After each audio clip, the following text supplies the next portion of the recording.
Les troubles du spectre de l'autisme, c'est ce qu'on appelait autrefois les TED, les troubles envahissants du développement. Dans le nouveau DSM-5, ils ont tous été regroupés, l'Asperger, tout ça, sous la dénomination troubles du spectre de l'autisme. Alors, comme ça le dit, c'est un spectre, c'est sur un spectre. Donc, ça se manifeste de toutes sortes de façons avec vraiment différentes intensités. Léger ou sévère et tout ce qu'il y a entre les deux. Ce qu'il faut savoir, c'est que le TSA, c'est pas une maladie, hein? C'est un état. Donc, on va pas guérir le TSA. On va essayer de stimuler les enfants pour surmonter certaines de leurs difficultés.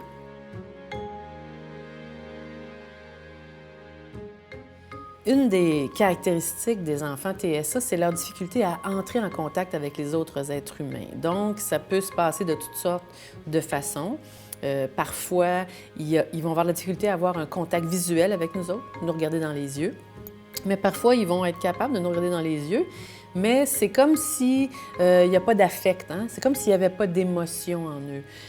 Une autre caractéristique qu'ils ont, c'est la difficulté à décoder chez l'autre les émotions. Ils ont aussi comme caractéristique d'avoir la difficulté à maîtriser les codes sociaux. Fait que nous autres, on s'en rend pas compte qu'il y a des codes sociaux, là, mais il y en a beaucoup. Donc, pas s'approcher trop près de quelqu'un, par exemple, tout le monde sait ça, mais c'est un code que les enfants TSA ne maîtrisent pas, les codes sociaux. Donc, c'est vraiment leur difficulté à entrer en contact avec les autres.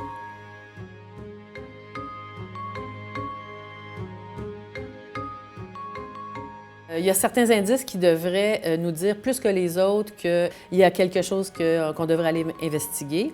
Dans ces caractéristiques-là, dans ces observations-là qu'on peut faire, il y a le fait qu'un enfant ne babille pas à 12 mois. Ça, c'en est une. Une autre, ce serait qu'il ne pointe pas du doigt non plus à 12 mois.